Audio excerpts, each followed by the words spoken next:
Picture this. It's the winter of 1974. We're at the absolute height of the Cold War. Deep inside a dimly lit room at the Stanford Research Institute, there's a man sitting completely alone. His eyes are closed, his breathing is steady and deliberate. On the desk right in front of him is a single sheet of paper, and all it has on it are geographic coordinates. Nothing else. He's about to perform a completely impossible task.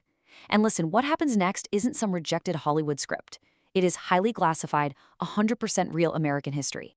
The man in that room is Pat Price. Now, he wasn't some suave master spy, and he definitely wasn't a stage illusionist. Believe it or not, he was a former police commissioner from Burbank, California.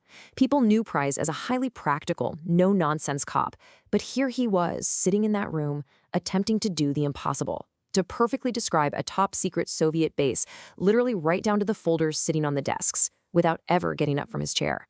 Pat Price was acting as a psychic spy for the CIA. So you really have to wonder, how on earth did a California cop become one of the most valuable, highly guarded assets in American intelligence? Well, welcome to the wildly bizarre, totally declassified reality of Project SCANATE. The US government was actively trying to weaponize human consciousness. They wanted to literally transcend space to spy on their enemies. But why? What pushed them to this extreme? Section 1. The Cold War Psychic Race. Seeking an advantage. To really understand why the CIA would even attempt something so sci-fi, we have to look at the absolute terror that defined the early 1970s. The Cold War wasn't just about nukes anymore. It had evolved into a psychological arms race. American intelligence agencies were getting these terrifying reports that Soviet scientists were making massive, undeniable breakthroughs in extrasensory perception. The rumor was that the USSR was pouring absolute fortunes into breeding their own psychic spies. And the terrifying logic was, if the Soviets won this battle for the mind, America would be at an unprecedented, catastrophic disadvantage. Let's move to and see how this builds over time. Driven by sheer Cold War paranoia, the CIA began heavily funding this research in 1972. By 1974, Pat Price officially joins the program, bringing his undeniable law enforcement credibility to the table. We are not talking about some weekend experiment here. This was a massively funded, top-secret operation, completely hidden from the American public until it was finally declassified in 1995. Section 2. Inside Project SCANATE. Rigorous Science. Okay, let's dive into this, because this wasn't some fringe pseudoscience run out of a guy's basement. The project was handed to two brilliant physicists at the highly respected Stanford Research Institute, Russell Targ and Harold Puthoff.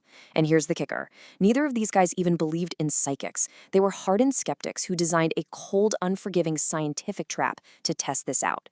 To eliminate any chance of cheating or what they called sensory leakage, they used a deceptively strict double-blind protocol.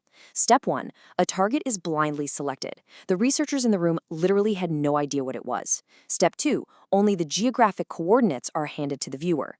And Step 3. The viewer describes the unseen location with every single word recorded.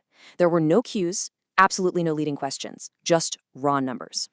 Over hundreds of sessions, the data just kept piling up. The viewers were consistently beating random chance by astonishing margins. It was wild. In fact, these impossible findings were so rigorously documented that they were actually published in Nature. If you know anything about the science world, you know Nature is arguably the most prestigious, ruthless scientific journal on the planet. The physicists stood by their guarded methodology, and the scientific community was just absolutely stunned. Section 3. The Siberian Base Anomaly. Price's greatest test. This brings us to the absolute climax of this whole explainer, centering on Price's most undeniable success. Price approached his mind reading just like a detective working a case. His greatest challenge came when he was handed coordinates pointing deep, deep into Soviet Siberia. He closed his eyes and accurately described a massive underground complex. Now, what's really interesting about this slide is the sheer level of verified detail. He mapped out concealed entrance points, a highly distinctive tower structure, and specialized scientific equipment. When intelligent analysts took his psychic sketch and compared it to highly classified satellite photos, their jaws hit the floor. The layout was a flawless match. He was seeing granular details that standard American spy satellites couldn't even confirm until months later. Mind-bending anomalies, exactly like that Siberian base, are the reason the U.S. government secretly poured millions of dollars into this program over the next 2 decades.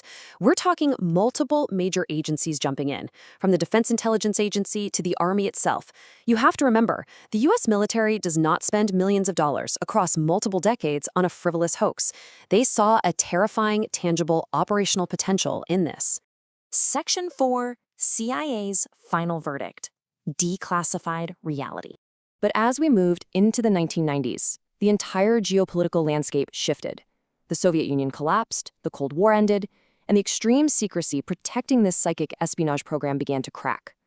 Under immense pressure, the CIA was finally forced to declassify the files, dragging Project SCANATE into the light. Which brings us to their official verdict. The 1995 CIA evaluation report formally concluded that remote viewing had not proven reliable enough for operational intelligence gathering. The brutal reality of the situation, the results were just wildly inconsistent.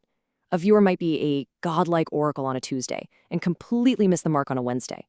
And without a solid theoretical understanding of the biological mechanism behind how this was actually happening, military generals simply couldn't trust it with human lives on the line.